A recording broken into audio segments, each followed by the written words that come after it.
Hey everybody, Dan here from Dan and His Van. I know it's been a long time since I gave you an update, but it's been about 5 months now that I've been on the road full time. And I wanted to give you a little update. I have a little some notes written down for my top 10 things that I've learned, tips, whatever you want to call them. I'm just going to give you my experience in my first 5 months. And yeah, so let's get into it. So as you can see to your left, you can see the map. I have a little arrow there. Right now, I am in Charlestown, West Virginia. I came to a motel this week to work in a motel because it was going to be a rain out, cloudy, foggy all week, not good for solar. That's one of the things that I've written down to let you guys know. And yeah, so I got a really cheap hotel room. I'm still sleeping in my van at night because it's way more comfortable than this crappy motel room. And so I just use this for my shower and my office during the day. And then at night when I go to sleep, I go to my van right outside the door. So that may be funny to some people, but that's reality. You get used to your sleeping in your own bed. You don't want to sleep in another bed. All right. So let me get into this. So the started out end of April, went to Wyoming, made a mistake, went back to Arizona for 3 weeks, then took off again on the road. So you can see on the map, all of the orange or red dots that you see, plot points are where I've been uh, on my way out to the East Coast, all the way up to the northern tip of Maine, Fort Kent. And now the purple ones are me coming back. I'll be coming back down Friday. I'm leaving for Tennessee. Then I'm going to South Carolina for a day to visit a friend real quick in Columbia that I won't see in January through March. He's moving from Florida. Then I'm going to Alabama, uh, Louisiana, Texas, and then back to Arizona November 1st. So I only have about another 6 weeks until I get back to Arizona where I started. I'll be there November and December. And then I'll head back out to Florida January, February, and March, right after Christmas. I have to churn and burn. A couple days after Christmas, I'll take off. I have 5 days to get to Florida, get set up for work in my summer place. I actually got an RV park in Florida for January, February, and March. And I put that money aside for that. And to be a snowbird for $1,600 for 3 months is absolutely a steal. So, and I don't have to worry about showers or anything. I'll have it all there in the park. And it's a nice, clean place. I know the area. And I have a buddy that's in the area as well. Okay, so the first thing I want to do is mention the number one biggest thing for van life for me, and I believe for anybody out there, is the weather. It was raining, it was hot, it was 3 different times. It's the third time I've had to get a hotel room because either the heat or the rain or just the inclement weather, just not good for solar. Now, the good thing about having a job and doing this, having a full-time job, I can afford to do that. So make sure you keep money for a hotel in case you need to get there. I hit a heat wave in Pennsylvania about 3 weeks ago. It was ungodly hot and it didn't cool down at night. So, and the humidity was sky high.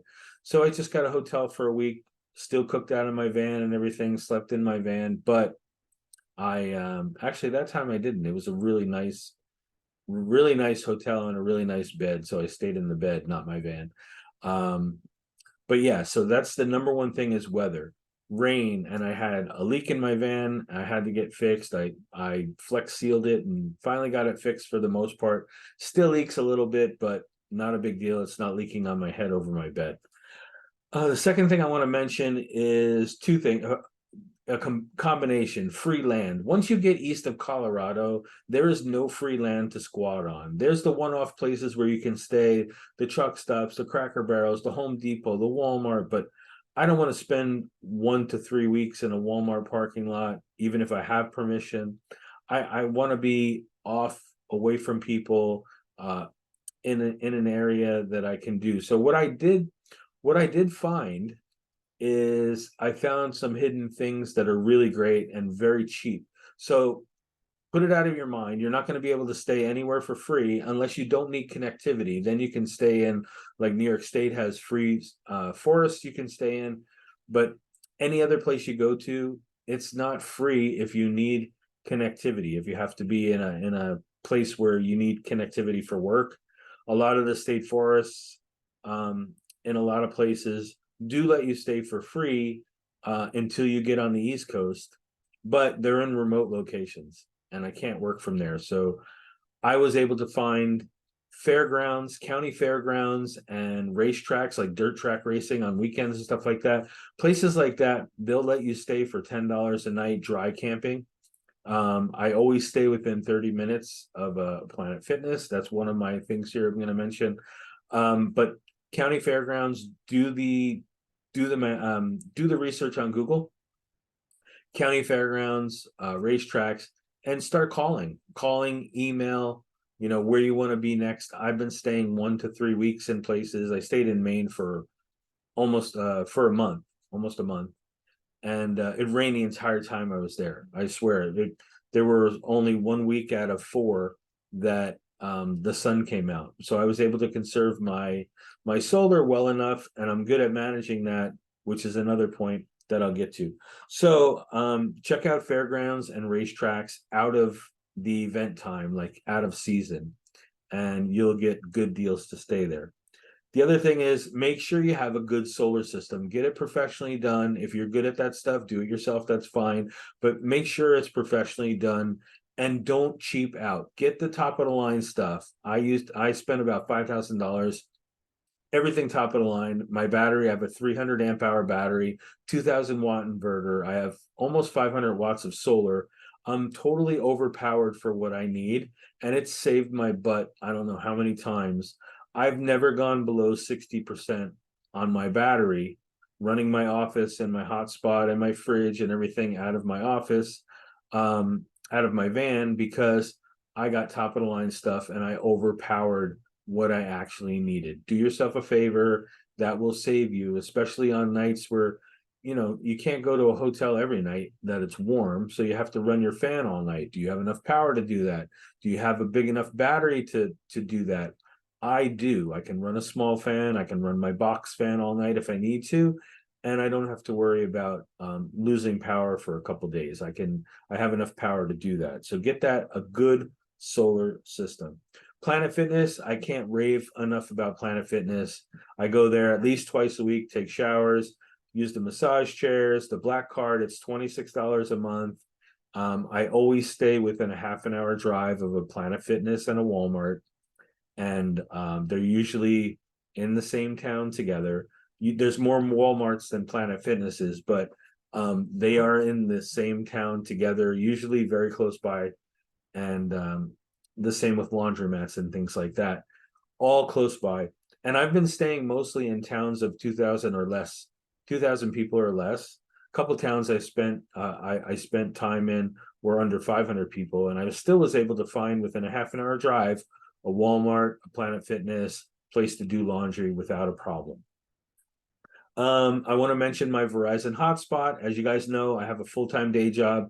I work for a Fortune 100 company, and I'm very blessed to have a day job and work for a company that allows me to do this. But my Verizon hotspot internet is hands down the greatest thing. There's only 2 situations that I've been in the last 5 months where I wasn't able to get enough power to work, and I had to resort to driving to another spot during the day or spending time in another area, or the one place I had to leave altogether because they didn't have coverage at all. I couldn't stay at that particular campground because I need to work. To be able to do this, I have to work. I have to use my day job. Verizon hotspot is great. If you have any questions or comments too, please leave them below. I'll get to them. The other thing I learned, especially when I got out east, people still steal shit.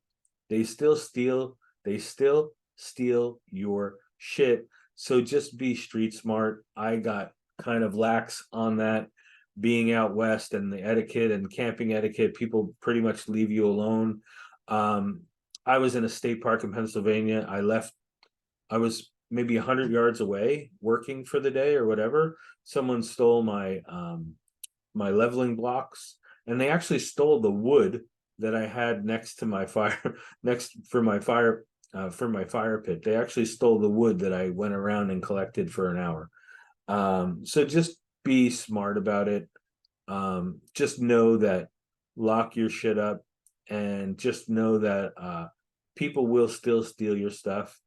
And it's usually going to be in a place that you pay for camping, which is really annoying.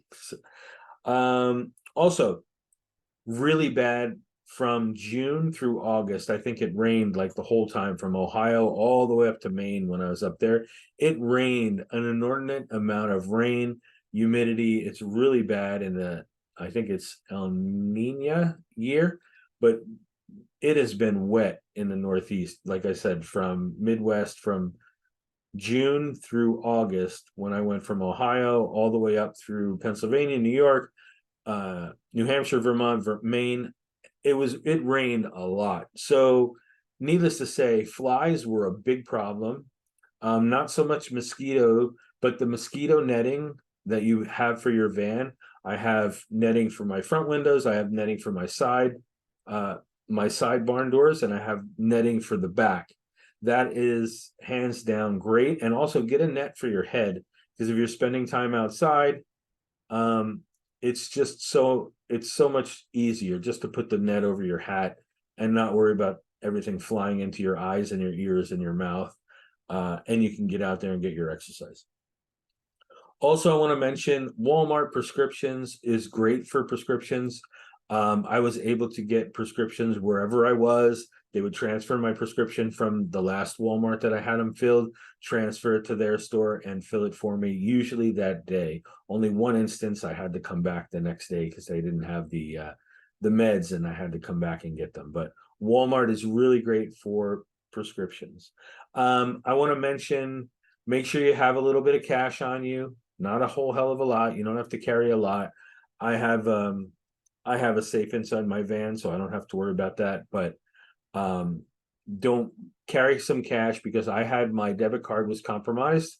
Someone stole my debit card and it was compromised while I was on my trip.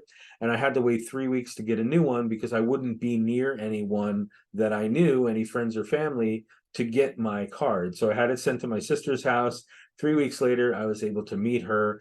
And the good thing is that she was able to call me with the number, and I activated it. So I actually activated it in a week, and I was using it on, because I pay a lot of things, automatic withdrawals, and I needed that card in order to pay some of my bills. So make sure you have cash with you.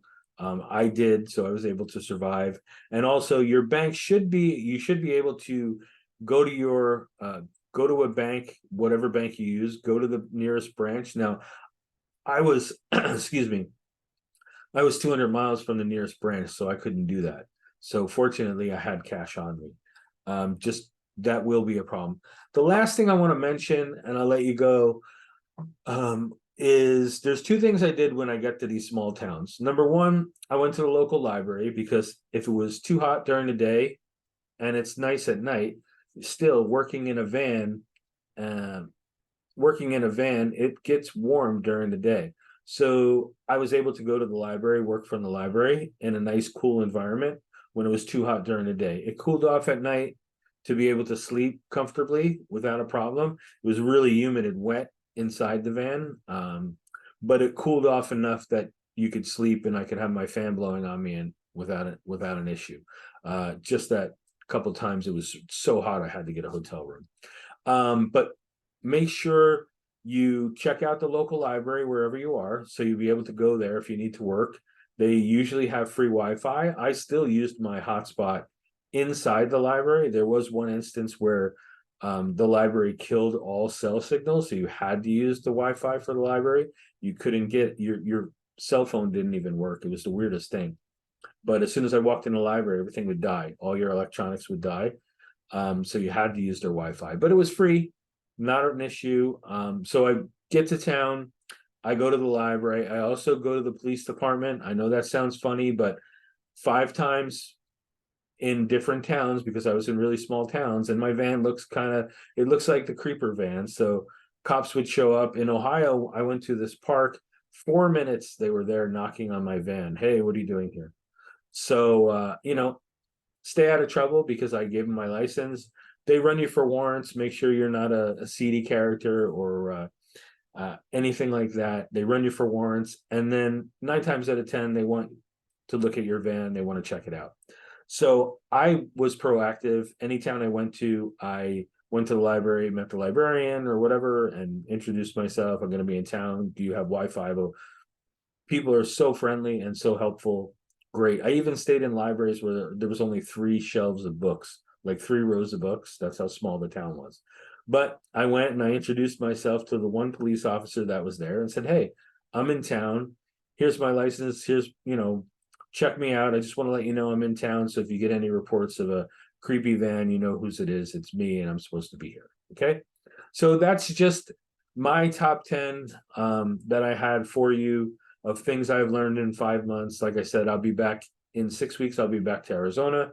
I'll spend 2 months close to my family and my relatives out there, and I'll be there for 2 months. And then after Christmas, a couple days after Christmas, I'll take off for 3, and I will go to Florida. If all goes right, I'll be in extreme northern Michigan end of Memorial Day, but between March and for 2 months, I really don't know where I'm going to be. So I'll keep you updated. Sorry about the lighting again in this crappy motel room. I'm going to go have some dinner, make some dinner, and then go to bed inside my van, not in here. And then tomorrow I'll work. And Friday I'm taking off for Tennessee. So I will keep in touch. This was a little longer than I usually do. I like doing the shorts and just giving you an update on my phone. It's a lot easier that way to show you where I'm at. But thanks again for following, and subscribe, follow, and I will see you in the next video. Take care.